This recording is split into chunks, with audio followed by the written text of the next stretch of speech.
Salut à tous, on se retrouve aujourd'hui pour une nouvelle critique de film et aujourd'hui on va parler du film Lee Miller. Ce n'étaient plus des histoires que j'avais entendues ou que j'avais imaginées.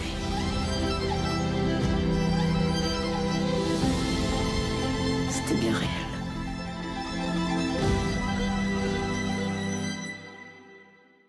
Lee Miller, c'est réalisé par Hélène Curas, dont c'est d'ailleurs la première réalisation au cinéma, avec notamment au casting Kate Winslet, Adam Sandberg ou encore Alexander Skarsgård. L'histoire de ce film, très vite résumée, c'est l'histoire de Lee Miller, comme l'indique le titre du film, qui autour d'une conversation avec un jeune homme va relater son expérience pendant la Seconde Guerre mondiale. Elle, qui est au départ une mannequin, va devenir reporter de guerre. Dans les années 44 et 45, elle va découvrir l'horreur de la guerre en France, alors que les nazis tendent à être battus. C'est vraiment très résumé, mais évidemment, on va rentrer un peu plus dans les détails. Comme d'habitude, cette critique est totalement sans spoiler.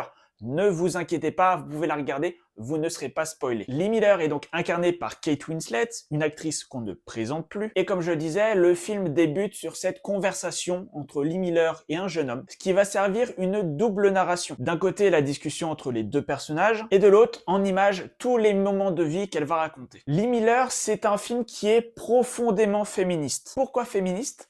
Déjà parce que c'est un film qui est centré exclusivement sur une femme. On la suit du début à la fin, elle n'est pas le faire-valoir d'un homme, et c'est un film qui est vraiment le témoin d'une époque. Une époque, en temps de guerre, où la majorité des hommes étaient partis au front, et donc les femmes devaient occuper certains métiers pour soutenir l'effort de guerre. Mais au-delà de ça, ça montre vraiment la condition de la femme en temps de guerre, avec des endroits qui leur étaient interdits, avec énormément de misogynie, et où la femme était vraiment reléguée au second plan. Ce film a donc aussi pour rôle de nous montrer comment ça se passait à l'époque, de faire ouvrir les consciences là-dessus, et de montrer un personnage féminin très très fort, qui est indépendante, ne se laisse pas faire, suit ses propres décisions. C'est vraiment un personnage qui est assez atypique dans cette époque. Je ne connaissais absolument rien de la vie de Lee Miller, donc je ne saurais pas vous dire si le film adapte très bien sa vie ou prend pas mal de liberté. En tout cas, le personnage dépeint est vraiment très intéressant, il est superbement interprété, ce qui m'amène d'abord à vous parler du casting. Kate Winslet, comme je le disais, interprète une femme forte et libre. Elle est vraiment exceptionnelle dans ce rôle. On le sait, Kate Winslet, c'est une très grande actrice et elle le démontre encore une fois. On a aussi au casting Andy Samberg, qui est vraiment dans un rôle à contre-courant de ce pourquoi on le connaît. Il est bien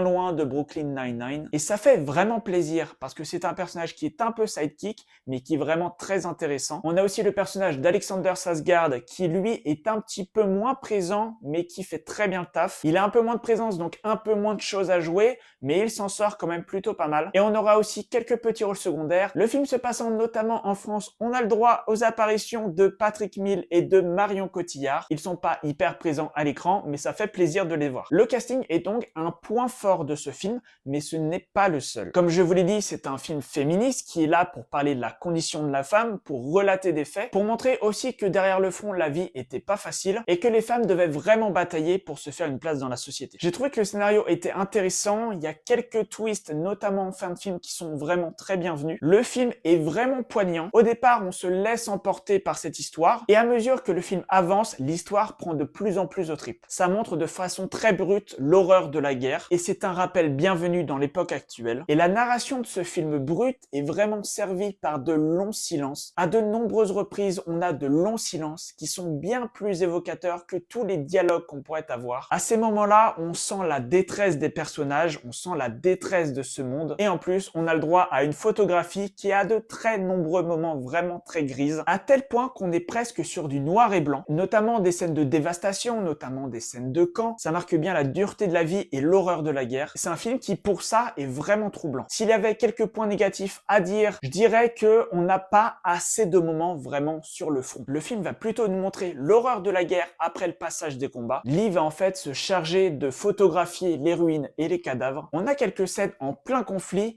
mais on n'en a pas assez. Ce qui, je trouve, est un petit peu dommage, mais je comprends le parti pris. Parce que Lee Miller est avant tout une reporter de guerre, mais elle est là pour prendre des photos, pour attester de ce qui se passe, et pas forcément pour se mettre en danger. Et c'est là qu'on comprend vraiment, même si j'en avais déjà un petit peu conscience, que le film Civil War, sorti en début d'année, fait vraiment un énorme clin d'œil à cette histoire. Dans Civil War, le personnage incarné par Kirsten Dunst s'appelle Lee. Elle est elle aussi reporter de guerre. Elle va beaucoup plus au front, mais ne serait-ce que son prénom, c'est forcément un énorme clin d'œil à cette histoire, à la vie de Lee Miller. J'avais peur au départ que le film Lee Miller soit en fait très proche du film Civil War, qu'on ait un peu la même histoire sous deux angles différents comme on a eu pour Yves Saint Laurent par exemple, et en fait il n'en est rien. J'avais beaucoup aimé Civil War, j'aime encore plus Lee Miller. C'est vraiment un film que je vous conseille d'aller voir. C'est un film qui est féministe, qui prône la femme et qui le fait vraiment d'une très bonne manière. Pour une fois dans un film de guerre, les hommes sont relégués au second plan, ce sont vraiment tous des personnages secondaires et ça fait plutôt plaisir de voir un petit peu de nouveauté. Je vous conseille donc vivement d'aller voir Lee Miller au cinéma. N'hésitez pas à y aller, à soutenir ce film. Je suis prêt à parier qu'il remportera des récompenses. Je ne serais pas surpris de le voir aux Oscars cette année parce que c'est très fort. Ce que nous propose ce film, c'est vraiment poignant. La fin est assez déchirante et je suis vraiment très content d'être allé voir ce film au cinéma. Voilà, c'est tout pour cette vidéo. J'espère qu'elle vous aura plu.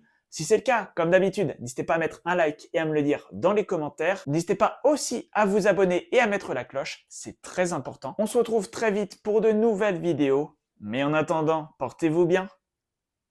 Ciao.